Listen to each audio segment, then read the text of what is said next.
El trastorno obsesivo compulsivo es visto generalmente por los psiquiatras y los psicólogos como un proceso defensivo. Es un proceso a través del cual el ser humano se enfoca en ciertos temas que están bajo su control de mejor forma para así no tener que enfrentar otras situaciones que le están siendo complicadas. Y entonces se desarrollan ciertas características como obsesivamente estar pensando en ciertas cosas o compulsivamente estar actuándolas. Los ejemplos clásicos típicos son el lavado de manos, los rituales en los que uno cae para hacer ciertas actividades, porque si no hago tal ritual va a pasar cierta cosa, o si sí hago tal ritual va a dejar de pasar.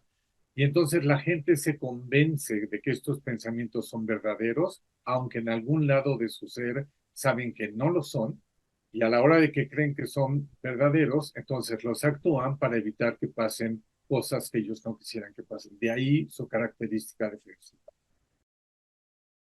Normalmente la gente que desarrolla, todos tenemos algunas pequeñas obsesiones, ¿sí? Acomodar las cosas de cierta manera, tenemos ciertas idiosincrasias, ciertos hábitos que pudieran tener algunas características obsesivas. Pero el trastorno obsesivo compulsivo se caracteriza realmente porque es una forma de pensamiento que no se puede parar. Es una forma de pensamiento que tiene esta característica defensiva, que si yo hago esto, lo otro no va a pasar. Si yo me comporto de cierta manera, si yo genero este ritual y cumplo con él, entonces ese temor que yo he desarrollado ya no se va a dar. Otra forma de entenderlo, otra característica de estos padecimientos es que la gente lo tiene que hacer de manera repetitiva.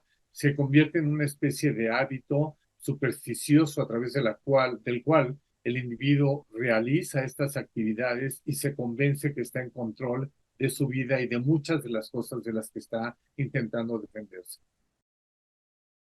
Como lo hemos dicho en otros padecimientos, en otros videos, los problemas de índole emocional tienen muchísimas causas. Sabemos que hay algunos elementos genéticos, sabemos que el medio ambiente tiene una influencia sumamente grande sobre el ser humano y que algunas de las cosas que vamos viviendo en la vida nos van orientando a que tomemos ciertos caminos, ciertos procesos que nos hacen sentir más seguros en nosotros mismos, aunque esta seguridad a veces sea falsa, que nos hacen sentir más en control, aunque el control no sea verdadero, que nos hacen sentir que nosotros podemos dirigir nuestra vida en cierta dirección, aunque eso no necesariamente se esté cumpliendo a través de la obsesión que estamos haciendo. Entonces, tiene un cierto nivel de falsedad la obsesión, tiene un cierto nivel de automentira. Otras características, otras causas que están relacionadas a esto son experiencias que podrían ser importantes o traumáticas, tanto experiencias sumamente buenas, y a veces cuando la gente llega a un punto en donde dice estoy en un muy buen momento de mi vida, entonces tengo que realizar estos rituales para que no pierda yo este momento, ¿sí? O por el contrario, situaciones traumáticas que a veces pueden hacer a la persona decir, si yo realizo estos rituales, no me va a volver a pasar esto feo que me pasó. Entonces, hay características genéticas, biológicas, hay características medioambientales. Si hay una predisposición genética, sí ha habido genes que están vinculados a algunos de estos padecimientos, algunas de estas conductas, pero sí podemos decir que la influencia medioambiental también es muy importante. Nosotros estamos constantemente realizando conexiones en nuestro cerebro. Desde el día que nacemos hasta el día que nos morimos, hay periodos en la vida del ser humano en que estas conexiones se generan, se gestan con mayor rapidez o con mayor importancia. Todas las vivencias que nosotros vamos teniendo definen ciertos caminos en el cerebro y estos caminos pueden ser adaptativos o mal adaptativos. En ocasiones, a la hora de que nosotros hemos creado ciertos caminos mal adaptativos en nuestro cerebro, nos vemos obligados a enfrentar o a realizar estas conductas que de alguna manera nos hacen sentir un poco más seguros. Pero entonces está el fenómeno genético sobre el cual se monta este fenómeno medioambiental. Tenemos gente que simplemente realiza pequeños rituales y se siente muy cómoda con su vida y podríamos decir que a estas personas tienen muy poco impacto en sus vidas.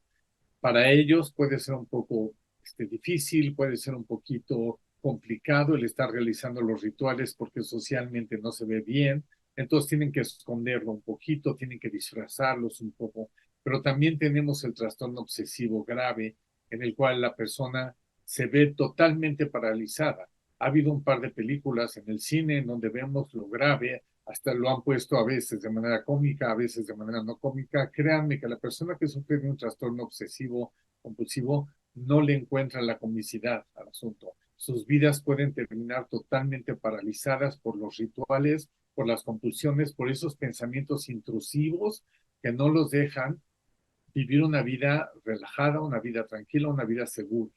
¿Sí? Entonces, nosotros tenemos que poder ver que el impacto que estas personas tienen en sus vidas, aunque no lo veamos en lo cotidiano, es sumamente fuerte.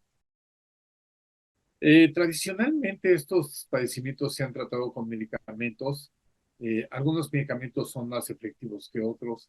Desafortunadamente la experiencia es que los medicamentos no siempre logran quitar por completo el trastorno obsesivo. En algunas otras ocasiones se han intentado en el pasado otro tipo de estímulos, neuromodulaciones y otras cosas, pero en mi experiencia en los últimos años, años ha sido que la estimulación magnética transcranial ha sido sumamente importante en la mejoría de estos pacientes. La estimulación magnética tiene como función el hecho de generar una corriente magnética que produce ciertos cambios del cerebro que permiten que la persona pueda empezar a utilizar sus conexiones nerviosas de una manera mucho más adecuada, evitando que algunos de estos síntomas influyan en sus vidas, intervengan en sus vidas y que de alguna manera los paralicen, como lo decíamos antes. La experiencia clínica, no solamente mía, sino de muchísimos artículos que hay en la literatura médica, habla de que es un tratamiento innovador, con muy pocos efectos secundarios y que tienen muy buenos resultados para los pacientes. Sí, yo creo que en la medida en que nosotros podamos eh, educar más a la gente, permitirle a los papás tener experiencias mucho más enriquecedoras para sus hijos, enseñarles a darles herramientas desde muy temprano en la vida y permitir que ellos tengan esas herramientas para poder lidiar con los avatares que la vida nos pone enfrente, los obstáculos que nos pone enfrente, tendremos mayor posibilidad de evitar algunos de ellos. Sin embargo, como decíamos, algunas de estas características vienen ya de nacimiento, algunas de estas formas de pensar, de ver la vida, vienen ya desde ahí. Entonces, desafortunadamente, siempre tendremos algunos casos que necesitarán del apoyo de un psiquiatra para poder salir adelante. Se me hace que el trastorno obsesivo compulsivo es un trastorno sumamente paralizador. Para mucha gente, este trastorno es tan importante que no pueden lograr ser felices en sus vidas.